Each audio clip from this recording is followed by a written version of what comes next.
It's all killer, no filler. I'm Eric Dick, and today is the first episode of a three-part series with Jordan Gordon, who we call Jogo, who leads retention at Pilothouse. In this part one episode, you'll learn exactly why out-of-the-box retention statistics can obfuscate key trends in your business, as well as exactly how to set up your statistics so you can get a clear read on how your pre- and post-email flows are actually performing so you can act accordingly.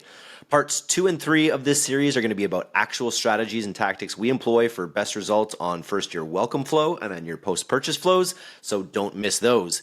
This episode is meant to be participatory, so if you like what we're throwing down, you should set up these statistics, this exact statistics framework as we mention it, and let us know how it goes for you. The other alternative is to call into Pilothouse, book a meeting, and Jordan has actually offered to build this statistics framework into your platform for you live on the call, so that's always an option as well. I hope you enjoy this one. Hope to hear from you guys. I hope episode 2 and 3 aren't too far off, because I think there's going to be a lot of value in this heading into Q4. On with the show. A great retention strategy is to drive a second purchase. I mean, if someone's bought 3-4 times, they're doing fine. Your whole strategy is make that second purchase happen. If you think about purchase frequency, the largest purchase frequency in your list is going to be one purchase. If you go through the process to set this tracking framework up, you're going to have a much better understanding of what's happening with your pre- and post-purchase experience.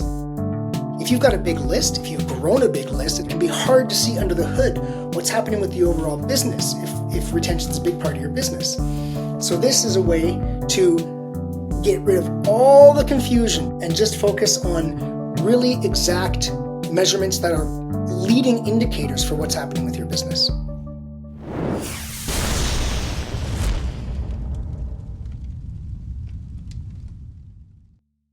Looking for an effective way to drive traffic to your Shopify site and increase sales? Criteo's integration with Shopify helps attract buyers with relevant ads, deliver rich consumer experiences, and drive better commerce outcomes.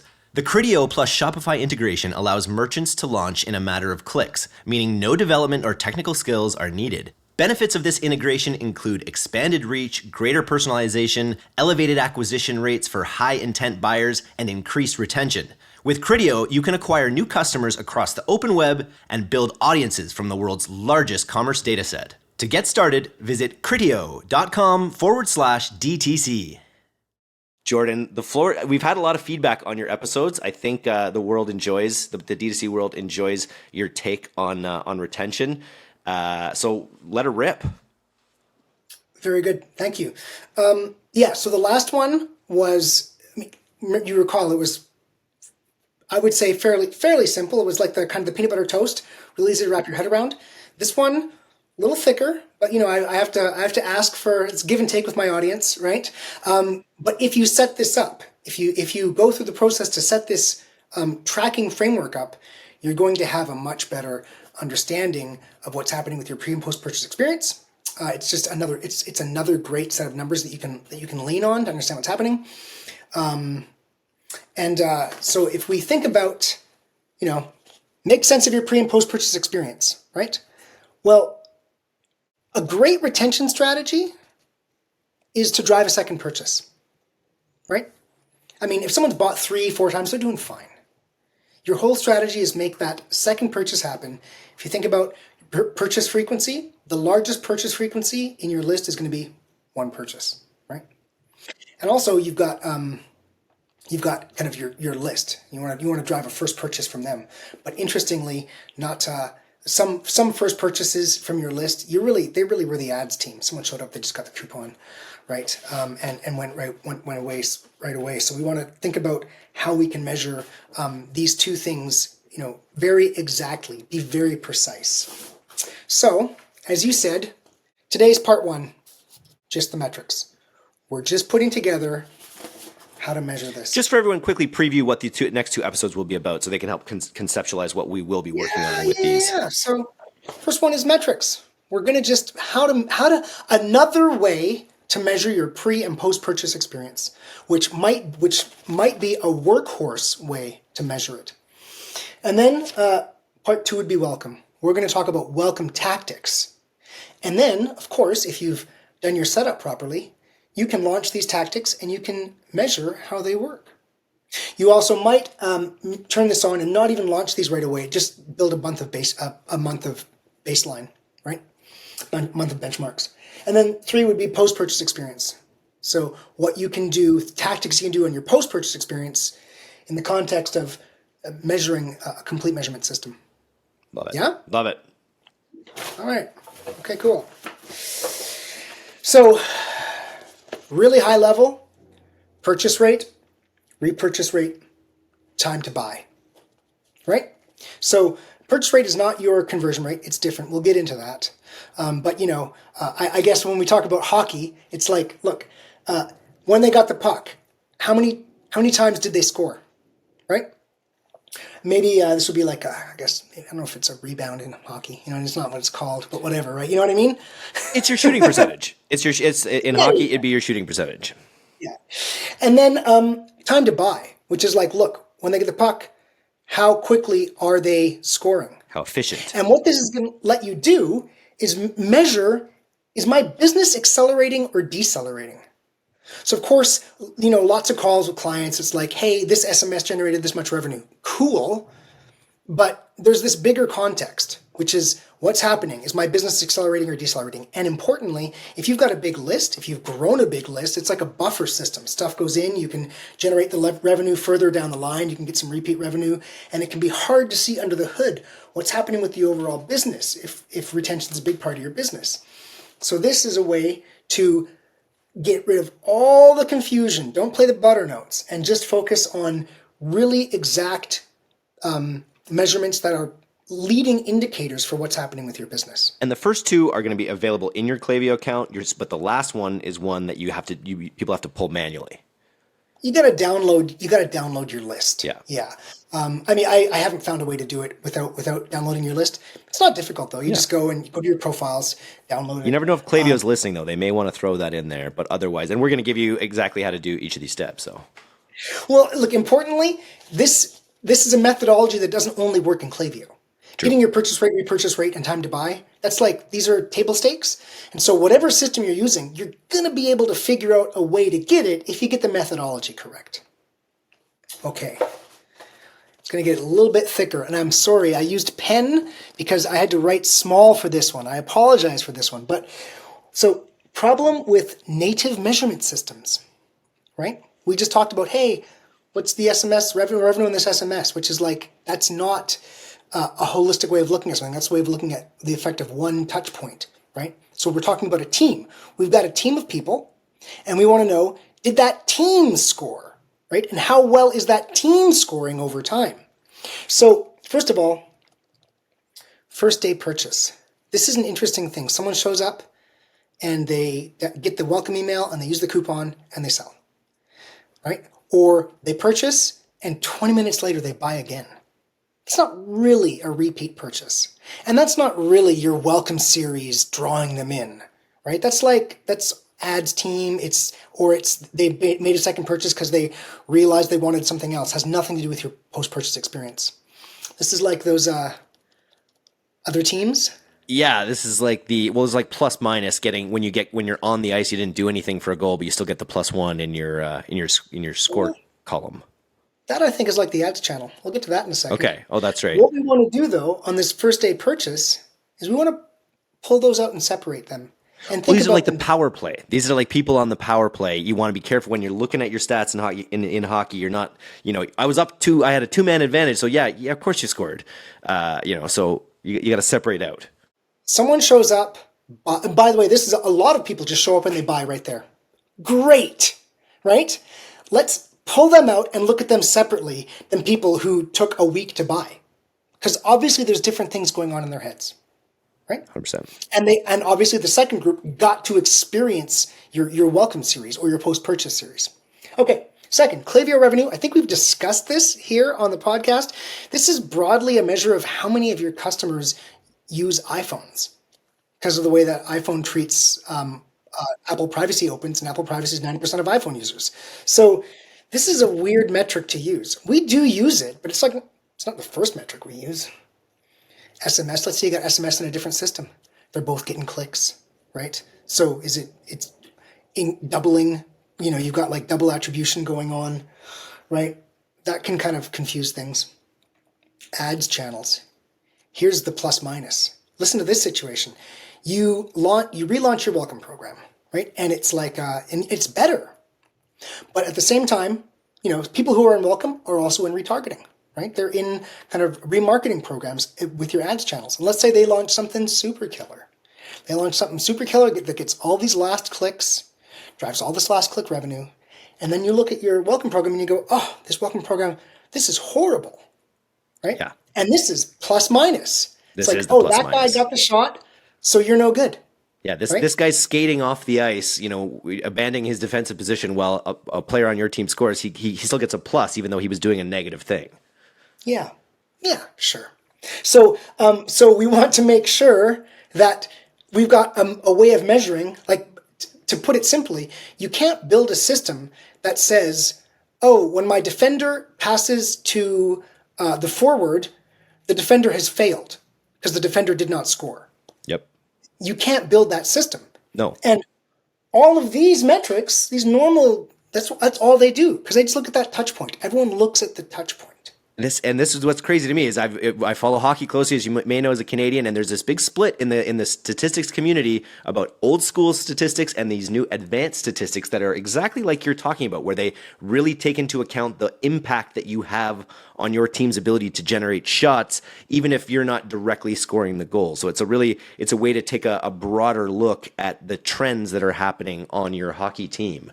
I would say that's a good metaphor for this. If we really got into it over a beer, I'm sure we could pick apart some differences, but it's a perfect metaphor for what this is. Okay, campaign emails, obviously same stuff can happen. Listen to this, coupons. Look, every time you send out a coupon versus anything else, this is what you're going to find. Coupon killed it.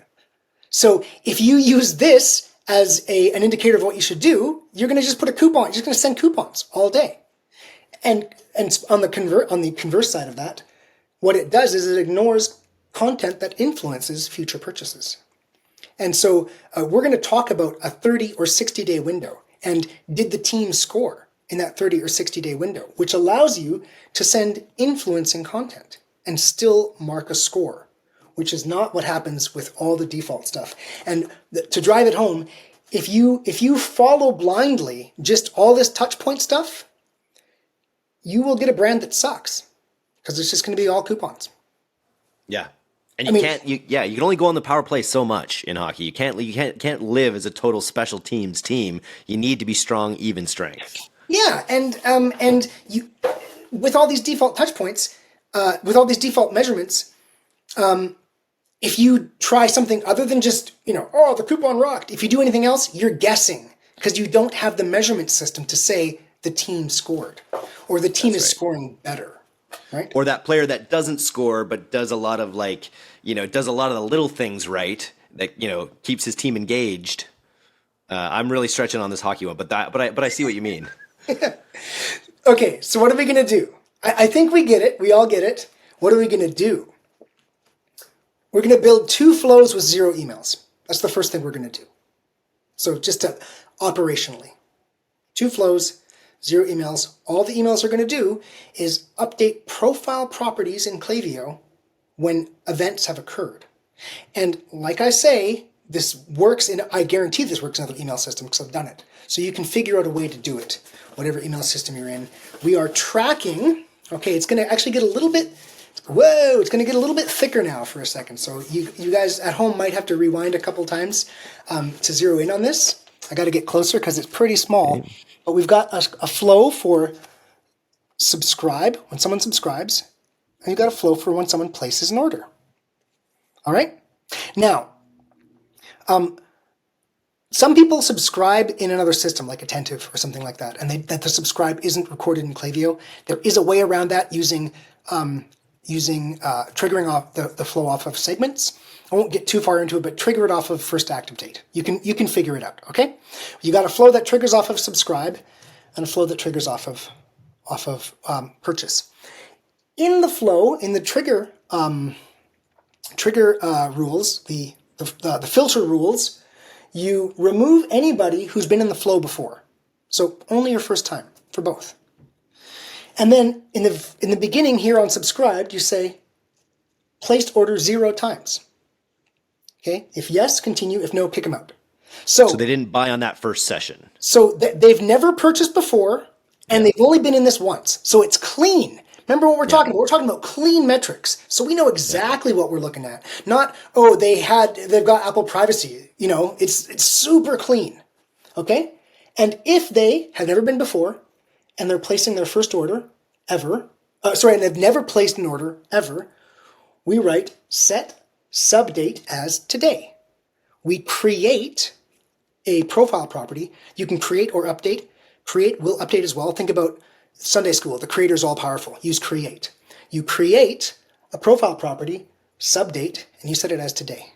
So now we know definitely when someone made their first ever subscription and they are not buyers.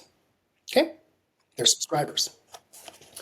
Over here, it's almost the same. Okay, they place an order, you kick them out if they've ever been in there before, and you ask, placed order one time, only one time. If no, kick them out, right? If yes, set FTP date as today. So we know for sure exactly what someone's subscribe date was and what someone's first purchase date was. And you can imagine already how you could use these to get a time to buy. All that, right?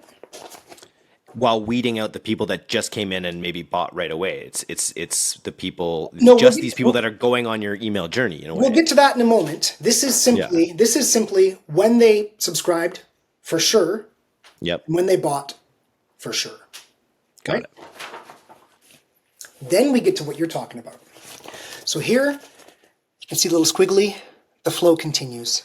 And I'll show you both, but it's like a mirror. It's exactly the same. Okay? So from where we left off last time, we just marked the definite subscribe date and the definite first purchase date. Okay? Now we say, wait 1 day. And we ask again, placed order 0 times. If they've placed an order 0 times, set FTP day 2 as false. If they have ordered, oh, hey, they ordered. Set FTP day 2 as true. It means they bought in the first day. They're power play, right? So then we wait 30 days, placed order 0 times, yes. So then we set, if they've now after 30 days, they scored, the team scored, right? All of the channels working together scored. Set FTP day 30 as false, meaning, or if they have ordered, set FTP day 30 as true. And for post-purchase, it's the same, only it's obviously placed an order 1 time rather than placed an order 0 times. And we're going to wait 60 days rather than 30. This makes a 90-day window, which is a time period where if you're running performance channel, you can get some learnings in 90 days. But you know what? If you've got your own company and you're working on longer time scales, you could make a good case to run this at 60 days plus 40 days. 60 days plus 120 days to make 180 rather than 90. You can make just as good a case. Does that make sense to you? Yes, I can see how this can set out the game board well for you. So now we know there's 2 plays, first purchase and second purchase. Those are the plays. And we know precisely, did the team score in that time period? And we can compare those time periods precisely. Yep. Okay, we're almost done the thick stuff. Okay. So you end up in this situation where you've got a 2x2 grid, because I went to business school, right? I can't do much better in a 2x2 grid. Had purchased after 2 days, on the second day, had already purchased, on the 30th day, had already purchased, right? So by the second day and by the 30th day. And up here are people who had purchased on the second day. That's your power play. It's like they showed up, they got the coupon, they took off. Exactly, yeah. And so we're less interested in them. And actually, this one doesn't exist. It's not possible for someone to have purchased on the second day and not have purchased on the 30th day. So that actually doesn't exist. There's really just this. Got it. Right? They showed up. And on that day, it could be like if you had to wait, if you sent a coupon on your second day, another coupon or something, maybe that's something you'd monitor because you would get a purchase early on in the cycle. But otherwise, it's probably from other extraneous reasons that they're making that second purchase so quickly. Well, okay. So if we're talking about welcome and post-purchase, if we're talking about post-purchase, why did they make that second purchase so quickly? I've bought something and then said, oh, I want this one too. It might be nothing. So look, when I've done this in past, you could make an argument that it shouldn't be one day. It should be 12 hours, or you could make the argument it should be 6 hours. And I would invite anybody listening to pick your own time period. But for the sake of this, I just picked 1 day and 30 days just for simplicity. Yeah? Okay. There's also a spreadsheet reason, and I'll get to that spreadsheet reason in a moment. So anyway, this group, this yes, I had purchased on the second day, and of course that means I'd purchased by the 30th day or the 60th day. We'll just set them aside for a second. They're useful to analyze in some situations. But let's focus down here. We've got people who had not purchased on the second day and had not purchased on the 30th day. That's a miss on net. And we got the people who had not purchased on the second day and had purchased on the 30th day. That's a score on net. Now, if we take this group and divide it by both of them, you're going to have your 30-day purchase rate, having pulled out everyone who just showed up and used the coupon. Same with post-purchase. Does that make sense? Yeah. And you can see how it's the exact data. same for post-purchase. It's just the difference is it's 60 days, right? Yep. Okay. Now, we create 2 segments and download our list from Klaviyo. So all of this stuff that we just talked about, it just runs. It just runs and runs and runs and runs and runs, right? Always just recording data. So how do you analyze it? 2 segments, one for subscribe, one for post-purchase. You select a date range that you want to look at, because we recorded when they subscribed or when they purchased. So you could select, that happened within a month, for instance, if you want to do it monthly, right? And then you just use true and false toggles on this 2x2 grid to find the groups you're looking for. And then you have the sizes by count, right? Shots on net, goals. And second, download your list from Klaviyo. And the reason for that is, here, I'll go right there. I'll go to the things that we can measure with these things. So in your 2 segments, you can measure, first of all, by any date range, the number of subscribers. A clean number of subscribers that came in. It wasn't a resubscribe or anything like that, right? You have their 1-day order rate, which, like I said, can be interesting in some cases. You have that 30-day kind of purchase rate, which we just talked about. For any date range, you have first-time buyers. You have a 1-day repeat purchase rate, and like a 60, or whatever you choose, a 60-day repeat purchase rate, right? And then when you download the list, of course you can calculate the purchase rate because you've got the subscribe date and the purchase date. But you also get this thing, time to buy, time to purchase. So if you, in a spreadsheet, subtract one date from another date, you will get the number of days. That's why I picked days to do this. So for instance, if you subtract January 1st, subtract the cell that has January 1st, 2022 from a cell that has January 1st, 2023, you will get an integer of 365. It's the number of days. So if someone subscribes and purchases 7 days later and you subtract those dates, you're going to get a value of 7. So if you take all of the people who, if you do this once a quarter or once a month, take all of that, the time to buy in whatever window you choose and average it, you will get your average time to buy. And so now what we have here, to zoom out, thank you everybody for fighting through this with me. It's a lot to wrap your head around.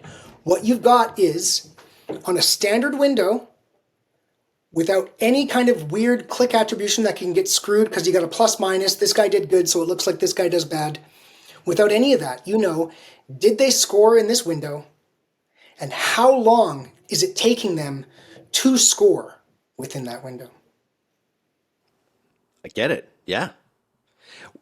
And what are you getting from, what are you not getting from out of the box email reporting that you get here? I guess you get noisy data first of all on your true purchase rate on your 30-day purchase rate, and you don't get that time to purchase rate out of the box. Well, so listen, when someone buys through AdWords, you don't know if it was their first time purchase. Yeah. Right? That works off cookies. Yeah. Right? So the whole ads world is kind of set up like this. Get them to view an ad, get them to buy. I think I've said this before. Google would be happy if every single repeat purchase was through AdWords. They'd be overjoyed. They're not trying to set up systems for you to get free business through Gmail. They're not setting that up. It's nice if you do it, but they're not setting it up. So we can go back to this. That was here. That's here, which is your ads channel. So you want to just know, hey, my ads channel, it's there. Did it help drive the conversion? Yes. As I described, Klaviyo revenue, it's a measure of if people are using iPhones and buying.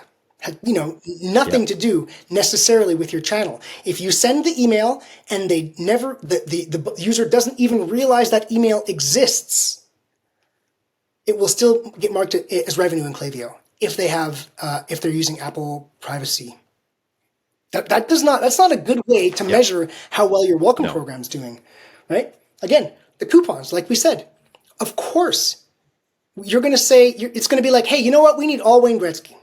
That's what we need. Yeah. Let's just build a team with all Wayne Gretzky, right? And interestingly, that might be an interesting team, but might not really do as well as a balanced team because he's good for one thing. And you might actually have a team of Gretzkys that lose against a standard team, right? Because you haven't got the support that you need. Make sense? I like it. Yeah. Makes sense from the hockey perspective. So I'm interested. Like this,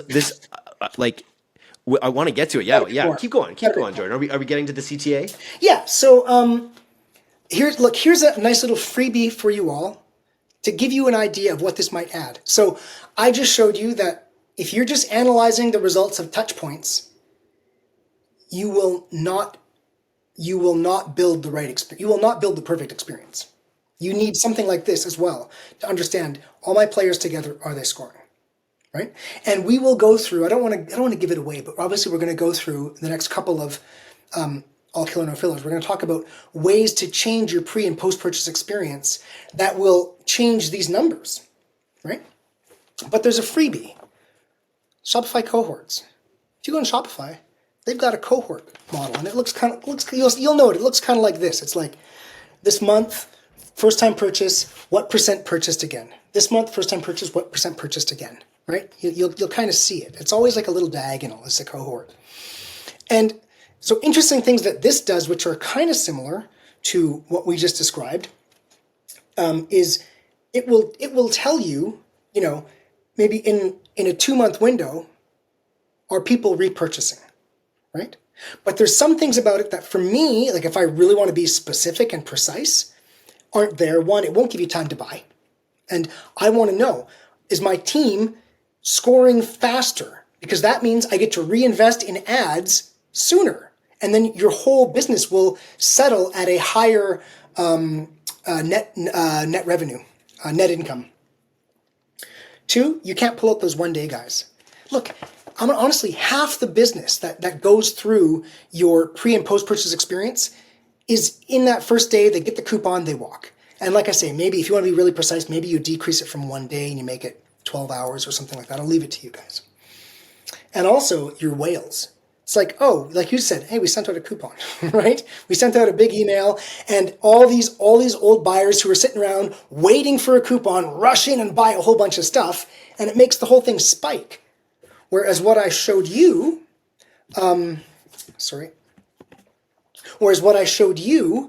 will pull all that out and say, this pristine new address that went in, all my channels together, did they make it purchase in this period of time? And how does that compare to last month and last quarter? Pristine first-time buyer. Did all my channels get it to purchase in this period of time? How does that compare to this quarter and last quarter? If you run this, you will start seeing divergences. Hey, my revenue is going up, but this thing's decelerating. And that's like a turning point. Or green shoots. Everything's down, but hey, this thing is picking up. That thing I just ran is improving my business, and my business is accelerating, and it's a leading indicator.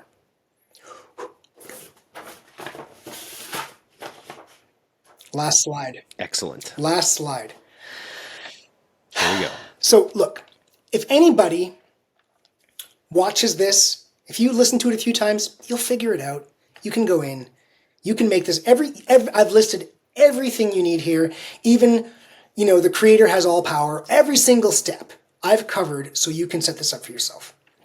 If you don't want to set it up, but you'd like to have it in your Klaviyo in time for our future weeks where we talk about ways that we can change our pre- and post-purchase experience, feel free to call in for a free audit. And while we're in there, we'll just put it in. It's easy as pie for us. We'll just put it in your account and you can start generating benchmarks.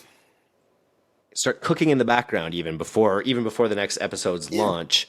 I love this. We say call, but I think we're saying we're going to email tim@pilothouse.co. Tim, if you're listening, hopefully you get some calls in from people. It's a great offer. Do an audit, see what's up with your account, get this data infrastructure, this pristine data infrastructure put in for free.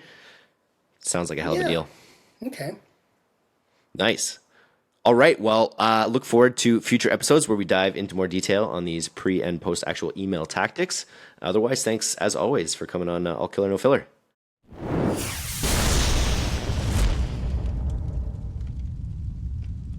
Thanks for listening to today's episode. If you're not getting the D2C newsletter, you can subscribe for free at directtoconsumer.co. And if you want to learn more about Pilothouse's all killer no filler services, take off to pilothouse.co. I'm Eric Dick, and this has been the D2C podcast. We'll see you next time.